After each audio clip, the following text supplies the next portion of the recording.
ஆனா உண்மையிலே பட்ஜெட் என்பது பிளாஸ்ட் கூடுதலா ஒரு படி மேல பெஸ்ட்னு சொல்லக்கூடிய வகையில தான் கடந்த ஆட்சியாளர்கள் ஒரு நிர்வாக திறமையற்றவர்கள் என்பதற்கு ஒரு சிறந்த உதாரணம் தமிழ்நாடு முழுவதும் இருக்கக்கூடிய அந்த 23 பாடநூல் கிடங்கை பார்த்தாலே நமக்கு தெரிஞ்சிடும். சார், இதுவெல்லாம் ஆய்வு பண்ணதுல பொதுவான குறைகள் கடந்த காலத்துல செய்யப்பட்ட பொதுவான குறைகள் இல்ல குறைகள் இல்ல குறைகள் அப்படின்னா பார்த்தாவே நிறைய குறைகள் இருக்கு. இப்போ முதல் நிகழ்வா அடையாறுல இருக்கிற பாடநூல் கிடங்கை நம்ம ஆய்வு செய்கின்ற பொழுது அது பாடநூல் கிடங்கா இல்லது குப்பை கிடங்கா அப்படின்னு சொல்லக்கூடிய அளவுல குப்பை மேடாக இருந்தது. அதன் பிறகு திருவள்ளூரில் உள்ள பாடநூல் கிடங்கை நம்ம போய் ஆய்வு செய்தோம். லட்சுமிபுரத்தில் இருக்கக்கூடிய அந்த பகுதியை, அதுவும் ரொம்ப ஒரு மோசமான ஒரு நிலையில இருந்தது. இன்று சிறு காவேரிப்பாக்கம் இந்த பகுதியில் இருக்கக்கூடிய பாடநூல் கிடங்கை நம்ம ஆய்வு செய்திருக்கிறோம். சில குறைகள் இருக்கு. அந்த குறைகள் எல்லாம் நம்ம சரி செய்ய சொல்லியிருக்கிறோம். யாரையும் குறை சொல்வதற்காக நாங்கள் வரவில்லை, குறையை சரி செய்வதற்காக நம்ம வந்திருக்கிறோம்.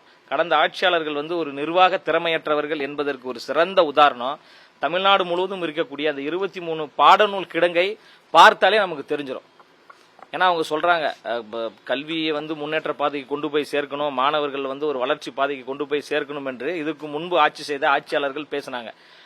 ஆனா பார்க்கின்ற பொழுதுதான் பேச்சு ஒன்றாகவும் செயல் வேறொன்றாகவும் இருக்குது. இதையெல்லாம் சரி செய்வதற்காக தான் மக்கள் எங்களுக்கு ஒரு நல்ல வாய்ப்பு கொடுத்திருக்கிறாங்க.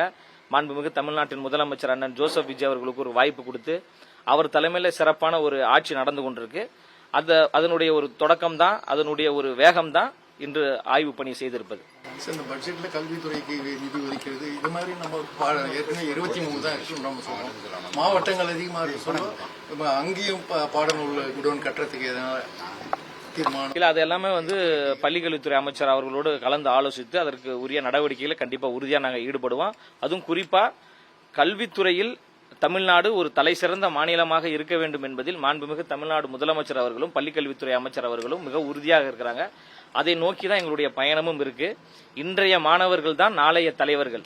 இன்றைய மாணவர்கள் தான் எதிர்காலத்தில் இந்தியாவையும் தமிழ்நாட்டையும் ஒரு வளர்ச்சியான பாதையில் கொண்டு போய் சேர்க்கக்கூடிய நம்பிக்கை தூண்கள். அப்ப அந்த நம்பிக்கை தூண்களை பாதுகாக்க வேண்டிய தார்மீக கடமை அரசுக்கும் இருக்கு, எங்களுடைய முதலமைச்சருக்கும் இருக்கு, எங்களுக்கும் இருக்கு. அதை உணர்ந்து பொறுப்புணர்வோடு உணர்ந்துதான் வீரியத்தோடு நாங்கள் செயல்பட்டு கொண்டிருக்கிறோம். சார், இப்ப இந்த அரசு பணிகளுக்கு போட்டித் தேர்வுகளுக்கு கலந்து கொள்கிற மாணவர்களுக்கு அதிகபட்சம் புத்தகங்கள் கிடைக்கல என்ற ஒரு கோரிக்கை நிலவி வந்தது. அதற்கான சிறப்பு ஏற்பாடுகள் எதனால கிடைக்கவில்லை என்று வந்ததில்ல.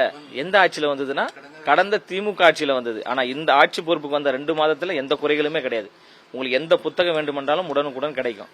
அதான் நாங்க சொல்றோம்ல, அவர்கள் செய்த குறையை நாங்கள் திருப்பி செய்வதற்காக வரவில்லை, அவர்கள் செய்த அந்த குறையை சரி செய்வதற்காக நாங்க வந்திருக்கிறோம். மக்களுக்கு பணியாற்றுவதற்காக வந்திருக்கிறோம். எல்லாவற்றையும் சரி செய்து கொண்டுதான் நாங்க வரோம். சார், இப்போ நீங்க வேளாண் பட்ஜெட் அறிவிச்சிருக்கீங்க. வேளாண் பட்ஜெட்ல விவசாயிகள் அதிக அளவில் தாவேக்கா ஆட்சியால் பாதிக்கப்பட்டிருக்கிறாங்கன்னு சொல்லிட்டு எதிர்கட்சி தலைவர் குற்றச்சாட்டு. ஆனா ஒரே ஒரு விஷயத்த நான் சொல்லிக்கிறேன்னா, காஞ்சிபுரத்தில் இருக்கக்கூடிய சிறு காவிரி பக்கத்தில் இருக்கக்கூடிய தமிழ்நாடு பாடநூல் கிடங்கை ஆய்வு செய்வதற்கு வந்திருக்கக்கூடிய தமிழ்நாடு பாடநூல் கழகத்தினுடைய ஒரு தலைவர் விவசாய பட்ஜெட் தொடர்பா நீங்க விவசாயத்துறை அமைச்சர் அவரோட தான் கேட்கணும். ஆனா பட்ஜெட் என்பது மிக சிறப்பான ஒரு பட்ஜெட் தான். நேத்து கூட முன்னாள் முதலமைச்சர் கூட சொன்னாங்க, பட்ஜெட் பிளாஸ்ட்னு இல்ல வேஸ்ட் அப்படின்ற மாதிரி ஏதோ நகைச்சுவை பண்றன்ற பேர்ல அவரே காமெடி பண்ணாரு. ஆனா உண்மையிலே பட்ஜெட் என்பது பிளாஸ்ட் கூடுதலா ஒரு படி மேல பெஸ்ட்னு சொல்லக்கூடிய வகையில தான் பட்ஜெட் இருக்கு. இந்த பட்ஜெட் என்பது தமிழ்நாட்டை ஒரு மிக சிறந்த ஒரு வளர்ச்சி பாதையில் கொண்டு போய் சேர்க்கக்கூடிய ஒரு பட்ஜெட்டாக தான் இருக்கு. அதுல எந்த மாற்று கருத்தும் இல்லை. ஏங்க, பணத்தை எந்த வகையில் எந்த வடிவத்தில் அதை செலவு செய்தா ஒரு சரியான ஒரு முன்னேற்றத்தை நோக்கி போகும் என்பதற்கு வருங்காலங்களில் திட்டங்கள் மூலமாக அரசு உறுதியாக அறிவிக்கும்.